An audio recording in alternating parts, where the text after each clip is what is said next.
Hi everyone, Alyssa Kircher here. Some of you may know me from the Southern Maryland Vegan Restaurant Week. That was a huge success this past November. And I'm also a certified vegan lifestyle coach and educator from Main Street Vegan Academy up in New York City. So I do that for folks in the area as well.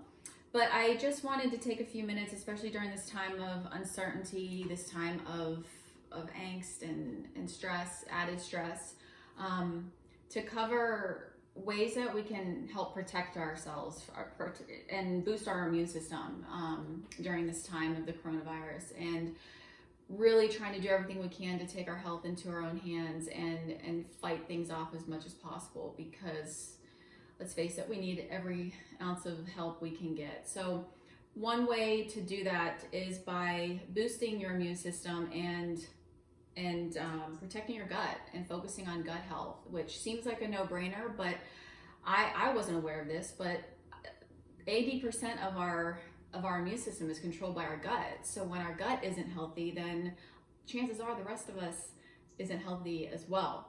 So one way to really keep that gut healthy is to eat a whole food plant-based diet and eat foods that are rich in fiber and nutrients and vitamins, because guess what? Foods that come from animals, meat, dairy, eggs, they have zero fiber, and they're high in saturated fat, high in cholesterol. And when that sits in our body, when we eat that, it sits in our body, it sits in our gut, and which means all of those toxins, all of those hormones, all of those antibiotics that are given to the animals to keep them healthy,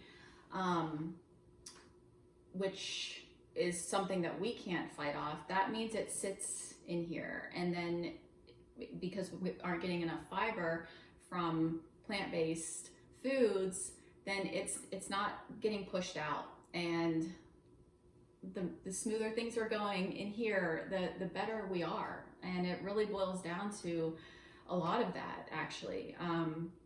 You really want to keep your gut flowing. You really want to keep that gut healthy, and it really will help protect your immune system and really help fight things off.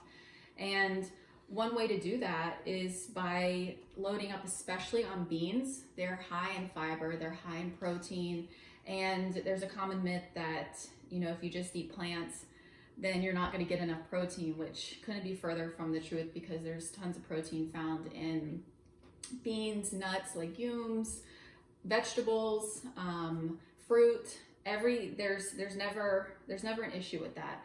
The main thing that we should all be concerned about is getting enough fiber. And like I said, there's zero fiber found in anything that comes from an animal. So eat these beans. One thing that I like to do is take a can of chickpeas, rice, coconut milk, and my favorite curry sauce. Dump that all into one pot, cook that up at the end, throw in a bag of frozen spinach, or if you can get fresh spinach, make a one-pot meal of that. You can freeze it, you can eat it again for lunch. Everyone loves it. Super easy, super quick, but it's something that it's high in vitamins, nutrients, fiber, protein, everything that you need to help fortify that gut.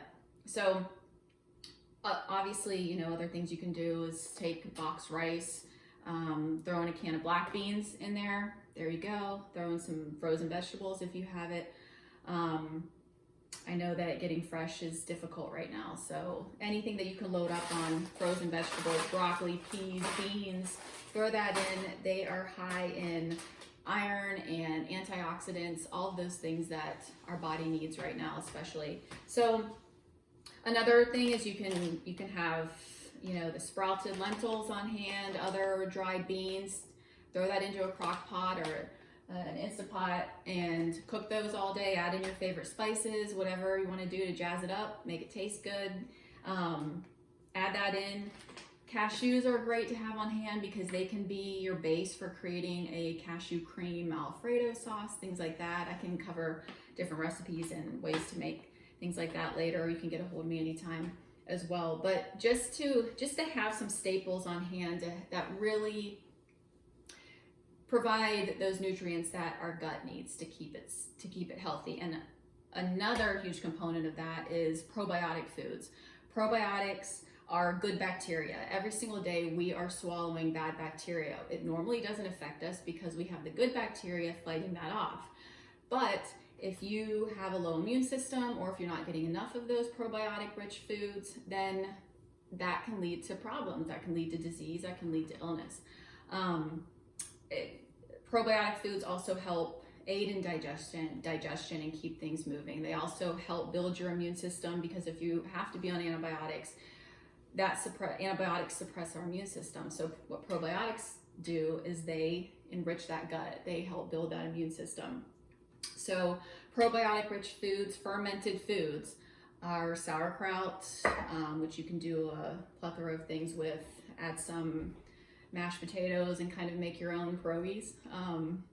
Kombucha, which is fermented tea, tastes fantastic, nice treat. Tempeh, which is fermented soybeans. You can slice this up, saute it with your favorite barbecue sauce over the stove, and add it to a sandwich, add it to a wrap, add it on top of a salad. Super, super high in protein as well. Polenta is a great source of fiber. Lots of B vitamins actually found in tofu, which is fantastic. B vitamins are really, really good for helping to boost our immune system and fight disease as well.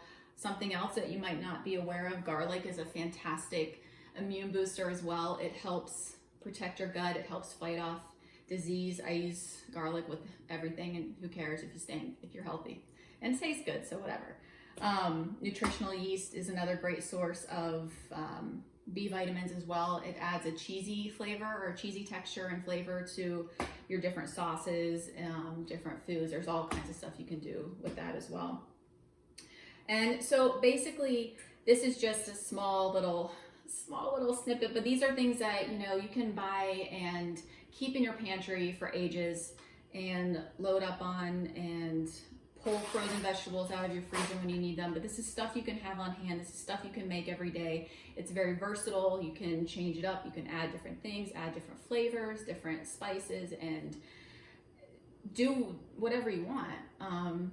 Just focus on keeping those animal ingredients out of it, and your gut will thank you. Your gut will be happy, I promise. And I guess there's so much more to cover, but just as a small intro to everything, we'll stick with that for now. And please feel free to follow us on the Southern Maryland Vegan Restaurant Week page, because I'm posting different tips and things that are happening around the area on there as well, different restaurants that are featuring things. I know it's kind of a challenging time for that right now, but as soon as everything is back up and running normally and we can get together, there's also the Southern Maryland Vegan Meetup Group, where we get together each month, both in St. Mary's and Calvert counties, and everyone is welcome to join and ask questions and hang out and be around welcoming company. So be sure to look that up as well. Also, I very much strongly encourage you to check out the Physicians Committee for Responsible Medicine. They are pcrm.org. And because I am not a medical expert, I am not I'm not a health professional,